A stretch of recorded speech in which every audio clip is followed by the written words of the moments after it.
चले विस्तार से खबरों की शुरुआत करेंगे। मध्य पूर्व यानी मिडिल ईस्ट की सरजमी पर जंग का माहौल लगातार बना हुआ है।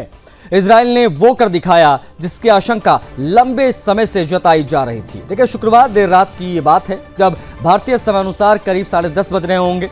इजरायली फाइटर जेट्स ने ईरान पर भीषण एयर स्ट्राइक शुरू कर दी। इजराइल ने अपनी सटीक और घातक मारक क्षमता का प्रदर्शन करते हुए ईरान के परमाणु ठिकानों और मिलिट्री बेस को निशाना बनाया और रात भर चले इस अभियान में तेहरान की धरती कांप उठी। इस हमले में ईरान के 78 यानी 78 लोग मारे गए, 350 से ज्यादा घायल हुए। मारे गए लोगों में 6 परमाणु वैज्ञानिक और 20 से अधिक मिलिट्री कमांडर शामिल हैं।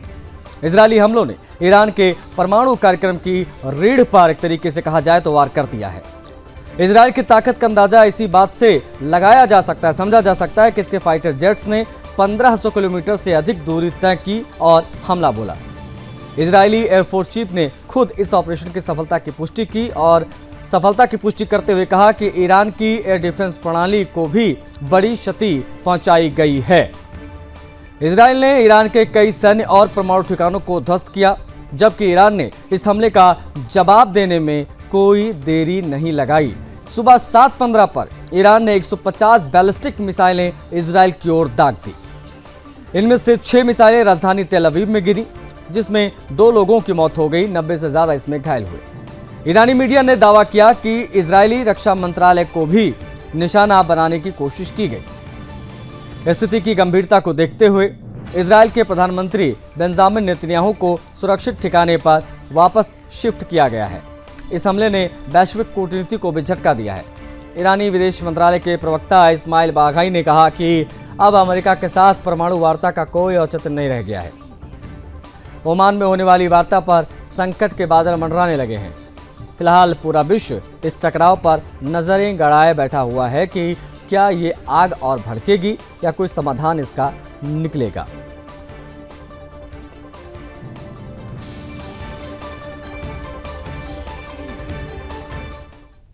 We're in the midst of one of the greatest military operations in history, Operation Rising Lion. The Islamic regime, which has oppressed you for nearly 50 years, threatens to destroy my country, the State of Israel. The objective of Israel's military operation is to remove this threat, both the nuclear threat and the ballistic missile threat to Israel. And as we achieve our objectives, we're also clearing the path for you to achieve your objective, which is freedom. In the past 24 hours, we've taken out top military commanders, senior nuclear scientists, the Islamic regime's most significant enrichment facility, and a large portion of its ballistic missile arsenal. More is on the way. The regime doesn't know what hit them. They don't know what will hit them.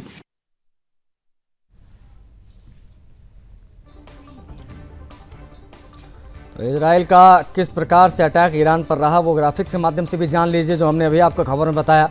78 ईरानी जो drone से वो जवाब में fire किए गए। कई परमाणु ठिकाने ईरान के उससे पहले ध्वस्त किए इजराइल ने। रात में एकाएक वहाँ पर हमले शुरू हो गए थे। ईरान ने 150 मिसाइलें दागी और तेल अवीव में तबाही हुई जब जवाब ईरान ने दिया। तब इजरायली पीएम नेतन्याहू को सुरक्षित ठिकाने पर भेजा गया, क्योंकि स्पेशली उस जगह पर हमला किया गया, ऐसा बताया गया, ऐसी खबरें बता रही, जहाँ पर बैठकर नेतन्याहू सारी मीटिंग्स करते हैं, सारे प्लान, सारी रणनीतियाँ बनाते हैं। वहाँ पर भी ईरान ने अटैक किया। इजराइल का ईरान पर भीषण स्ट्राइक, उसके बाद में जवाब में ईरान ने भी उस तरफ से लगातार फायरिंग की। 78 ईरानी नागरिक और सैनिक ढेर हुए, 350 घायल हुए जब इजराइल ने अटैक किया देर रात, और 6 परमाणु वैज्ञानिक को 20 मिलिट्री कमांडर इसमें मारे गए हैं। हालांकि इजराइल ने बहुत स्पष्ट कर दिया है कि अमेरिका के कहने पर या किसी के भी कहने पर हमला नहीं हुआ है। अब वो लोग हमको मिटाने की ख्वाहिश रखते हैं, इस प्रकार की बात पीएम नेतन्याहू जो है वो कहते दिखाई दिए हैं।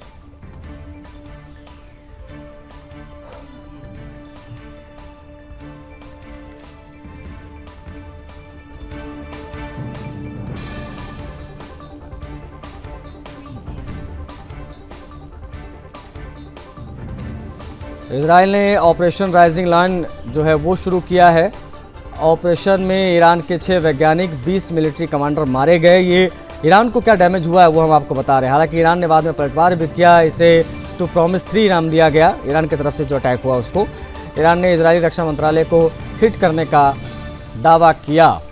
नेतन्याहू ने पीएम मोदी से बातचीत भी की और हालात की जानकारी दी, क्योंकि मिडिल ईस्ट का मामला है।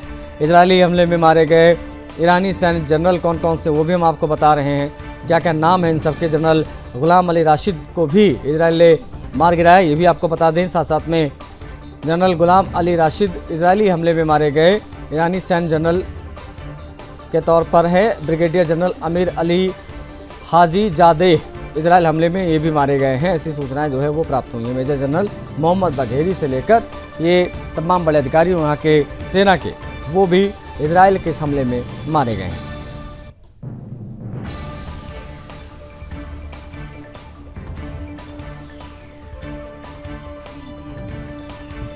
ईरानी परमाणु ऊर्जा का जो केंद्र है वहां पर अटैक किया गया।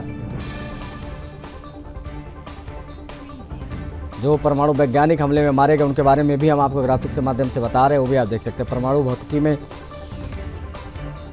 पीएचडी इन्होंने कर रखी है। और बता आपको ये दें, कुल जमा यही है कि ईरान जो है वो परमाणु संपन्न देश बनना चाहता है। इसके विरोध में अमेरिका है और इजराइल भी, और लगातार ईरान को अमेरिका धमकियां दे रहा था। इस बीच में एकाएक हमले जो है वो शुरू कर दिए इजराइल ने। परमाणु कार्यक्रम से संबंधित परियोजनाओं को जो देखरेख कर रहे थे उन सभी को मिसाइल अटैक से मारा गया। एक एक के बारे में पूरी जानकारी, सभी जो अधिकारी इसमें मारे गए उनकी पूरी प्रोफाइल।